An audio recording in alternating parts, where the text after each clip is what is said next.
लेकिन अगर आप आगे चल के बच्चे भी इतिहास का अध्ययन करेंगे तो जानेंगे कि पराधीनता क्या चीज होती है, पराधीनता क्या थी हमारे देश में जब थी, किन लोगों ने हमको पराधीनता से मुक्त कराया, किन लोगों ने हमको आजाद हवा में सांस लेने का मौका दिया, किन लोगों ने उन जंजीरों को, उन बेड़ियों को पराधीनता की तोड़ा कि आज हम अपने जीवन के निर्णय स्वयं ले सकते हैं।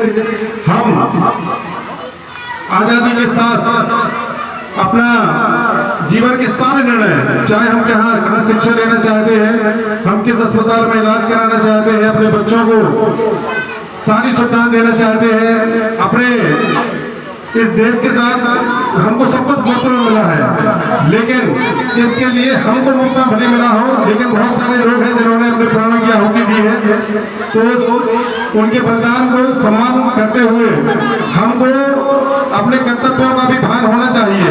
न सिर्फ इतना कि हम उस आज़ादी का उपभोग करने लगे, उस आज़ादी का मजा लेने लगे, इससे इस आज़ादी को बनाए रखने के लिए भी हम लोगों के कुछ कर्तव्य हैं, उन कर्तव्यों का लगातार हम लोगों को निर्वहन करना चाहिए। शहीदों को याद करते हुए मैं एक बात जरूर दोहराता हूँ, एक बड़ा प्रसिद्ध लाइन है,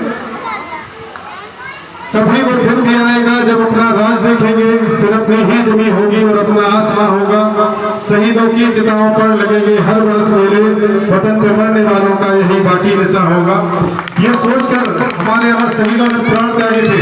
आप सोचिए, हम अपने छोटे छोटे बलिदान नहीं दे सकते, हम अपना समय नहीं देना चाहते देश के लिए, हम ऊर्जा अपनी खर्च नहीं करना चाहते, हम पैसा खर्च नहीं करना चाहते हैं, एक छोटी सी चोट नहीं खाना चाहते। और वो लोग क्या रहे होंगे जिन लोगों ने हंसते हंसते फांसी के फंदे को चूमा और फांसी के फंदे को चूम के अपने गले में डाला और अपने प्राणों की आहुति दे दी ताकि हम आजाद भारत पर सांस ले सकें। उनका कर्ज है हम लोगों पर, लेकिन हम लोग भारत देश बनाने में क्या कामयाब है जो हमारे शहीदों ने सोचा था, या हमारे स्वतंत्रता सेनानियों ने जिस चीज के लिए अपना सर्वस्व न्यौछावर किया। आप सोचिए, ऐसे ऐसे विद्वान लोग जो बहुत शानदार जीवन जीते थे, जी सकते थे।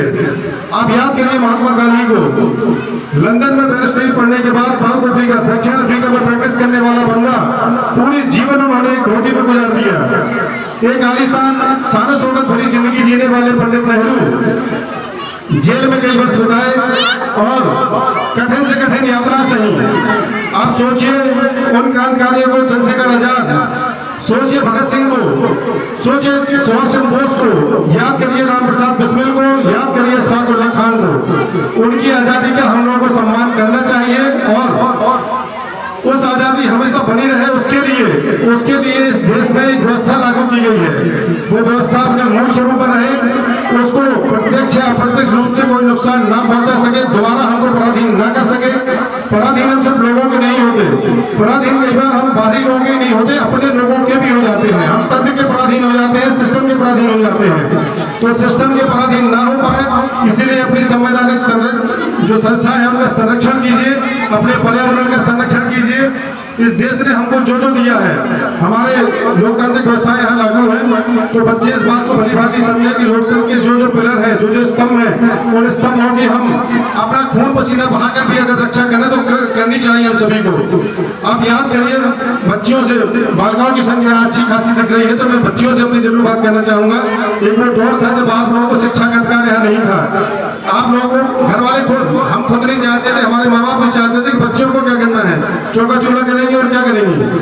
तो ये आजादी ही है बेटा जो आप लोगों को भी वो सारे अधिकार दे रही है जो एक बच्चे को मिलते थे अपने परिवार में। पहले आप सोचें, अपने माँ या दादी लोगों से पूछो, बताएंगी कि आपके उनके जो भाई थे वो तो पढ़ते थे, लेकिन आप लोगों को पढ़ने का अधिकार है, पढ़ने की जरूरत नहीं समझते थे घर वाले।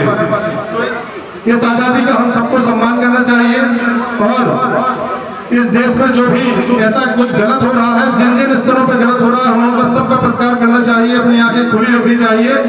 जहां जहां आपके विद्यालयों को बंद किया जाए उसका विरोध करिए। आपकी शिक्षा में, आपके स्वास्थ्य में, जहां आपका सरकारी अस्पताल है, यहाँ पे जहां वहां कोई समस्या आती है उसकी आवाज उठाना सीखिए। आपकी आवाज उठाने का सर्वश्रेष्ठ माध्यम है मीडिया। अगर आपको लगता है कि मीडिया सही ढंग से काम नहीं करता तो इस आवाज को उठाइए।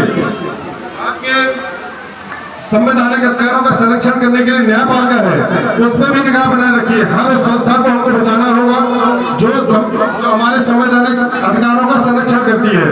तो इसी के साथ मैं आप सभी को बड़ा इतने पर्व की बधाई देते हुए अपनी बात को समाप्त करता हूँ। जय हिंद, जय भारत, जय संविधान। बहुत बहुत धन्यवाद।